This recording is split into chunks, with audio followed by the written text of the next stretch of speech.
Journalists, we know that time is often the word we throw around in everyday lives. Everybody values time. Everybody doesn't want to waste time. In fact, honestly, I've been obsessed with time so much that I completely lost track of it while I was playing the entire Amphoreus quest. From the new Remembrance path to the new characters to its unique story progression that stands apart from the past worlds we've gone to, HSR continues in its track to deliver interest from the isolated world of Amphoreus and back. Not only did I get to enjoy some good old seal slammers, but I also got to be enchanted by the golden threads of a certain oh so beautiful queenly poised almost emanator of beauty Goldweaver.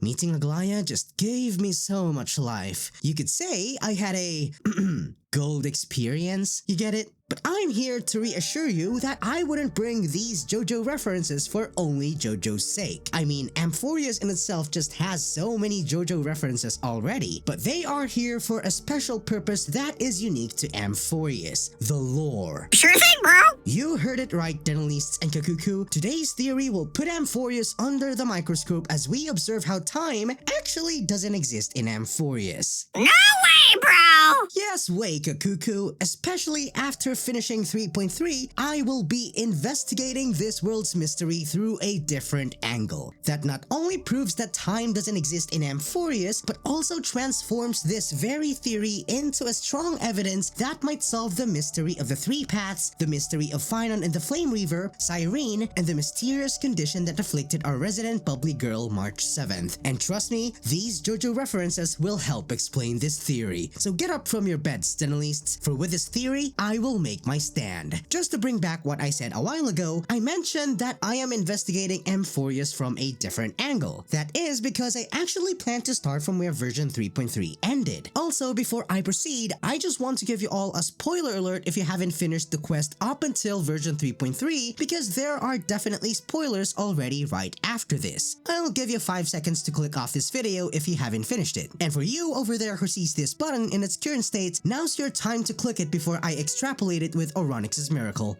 Ready? Go! Done?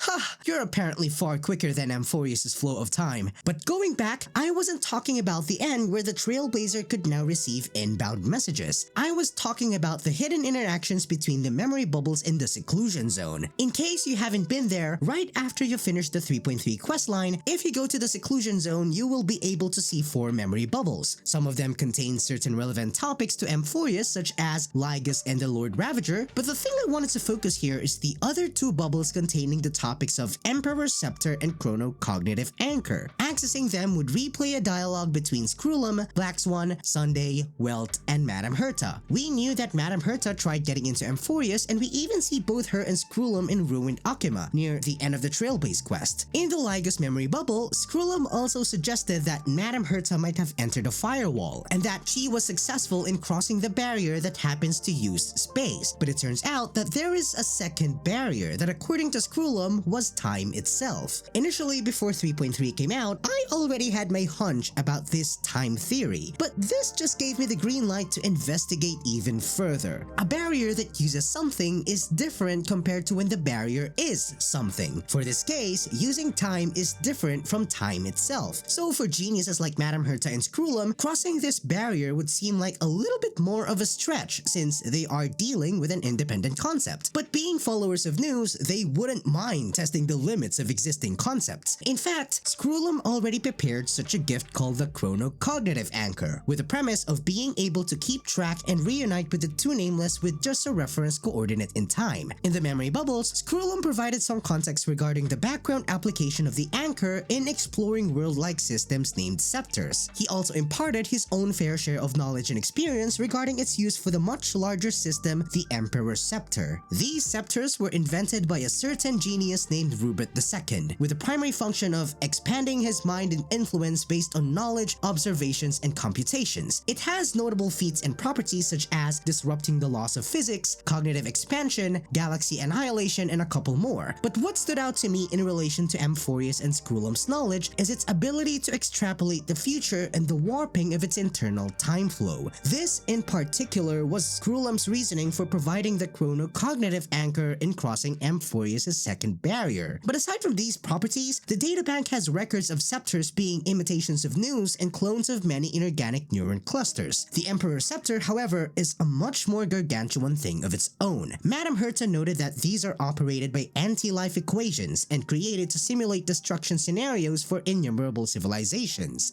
Sounds similar to a certain anti-life phenomenon and certain prophetic scenarios of loss. But to continue, Scrollum also did mention that this particular scepter still continued operating, even after the operator perished from self-coronation, and that it excluded itself to protect its extrapolations from external influences, which caused long extrapolations and plunging the world that it contains into madness. You know, it only never stops being uncanny, because when Scrollum tried peering into the scepter, his sanity was almost ravaged. He also warned that if these extrapolations kept running out of control, it would cause another calamity spearheaded by inorganic life. These were the exact same warnings Lygus gave to Madame Herta. The anti-life equations and inorganic entities weren't just background context related to the anti-organic equation invented by Rupert I. They were also references to black tide entities in Amphoreus, as well as the Flame Reaver and the Lord Ravager. The destruction scenarios were similar to the Flame Trace journey, given that it's a journey filled with loss, and I think we could put the puzzle pieces together as to how the calamity might play out. Since the second barrier uses time itself, when the extrapolation manages to break free out in the active cosmos, it will use the already existing flow of time to burst out vast numbers of inorganic life in a short span of time, creating an immediate extreme level of threat to all organic beings. The purpose of the chronocognitive anchor is to provide a different route for this specific calamity in order to not bleed into the active flow of time, and this wouldn't be much of a bigger threat if time somehow exists in Amphoreus, because if we consider how extrapolations work here, they not only create more futures, but they also take the role of time as well as energy. Amphoreus might as well be frozen in time if we are to perceive it from the outside, but in it, the extrapolations are already running wild on its own, and when released, might as well spell a split-second disaster for the universe. I could already understand what Scrollum meant, especially when he said that, quote, even if time flow is distorted, basic causality remains inviolable, end quote. Take note of this one, we'll definitely get back to this. But in this moment, I had to consult my dictionaries and science articles because I wanted to know if it's possible for the words antimatter and inorganic to be connected. It turns out that they are different. Inorganic has a context that ties more to chemistry, being that it refers to a compound that lacks carbon-hydrogen bonds, whereas antimatter is more physics-related in the sense that it inverts the usual electric charge of ordinary matter. But what intrigued me is the possibility of an inorganic antimatter, and the possibility of an antimatter life, especially since in HSR, the Antimatter Legion are pretty much alive and kicking. This also suggests that the possible threat contained within Amphoreus is not just a callback to the Mechanical Empire Wars or a possible hint of the takeover of the Antimatter Legion, because if you try to understand how antimatter and matter would interact, they would pretty much cancel each other out. If antimatter and matter meet, they basically burst into energy, and considering the aim of Nanook and their followers, antimatter would actively seek matter and annihilate it. It would be life destroying itself when that Emperor Scepter lets loose. So, oh no?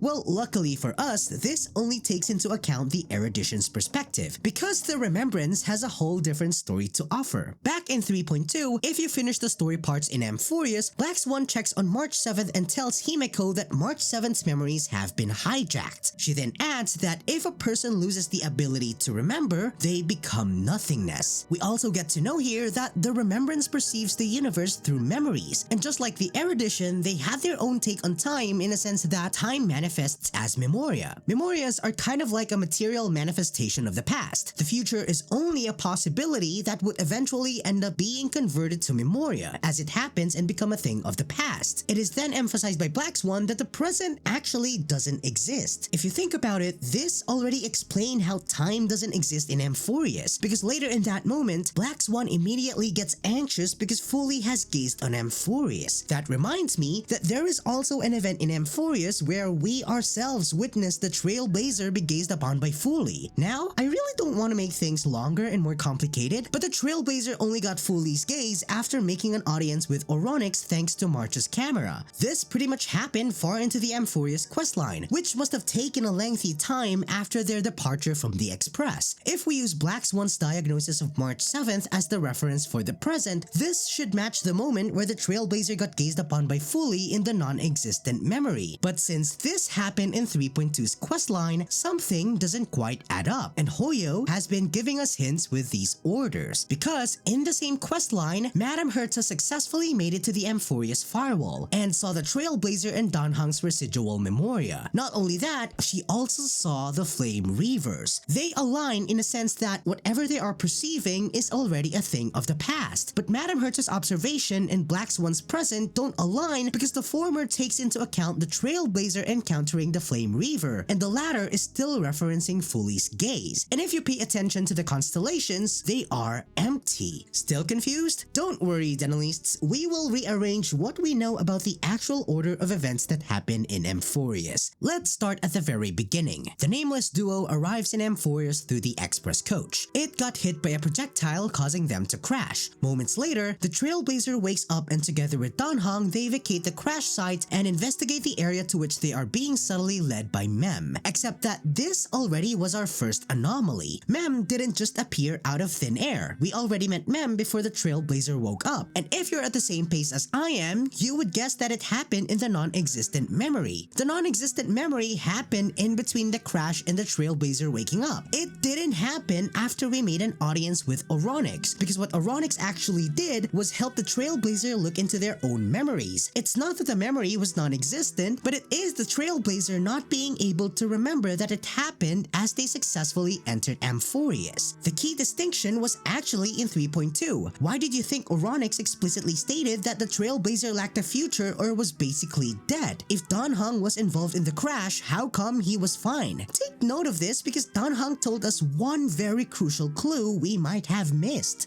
車両が攻撃を受けた後、お前は意識を失った。お前を外に運び出していたら、今度は俺が気を失ってしまい。車両が守ってくれなかったら、俺たちは粉々になっていただろうと。お前は全身傷だらけで、血が止まる気配もなくてな。なんとかお前を外まで運び出し、残ったわずかな力で止血はしたんだが、その後俺も崩れ落ちてきた岩に当たり意識を失ってしまった。最後に確認した時、お前は息をしていなかったはずだ。だが目が覚めると元気そうな姿のお前が目の前にいたから、わざわざこの話を持ち出そうとは思わなかった。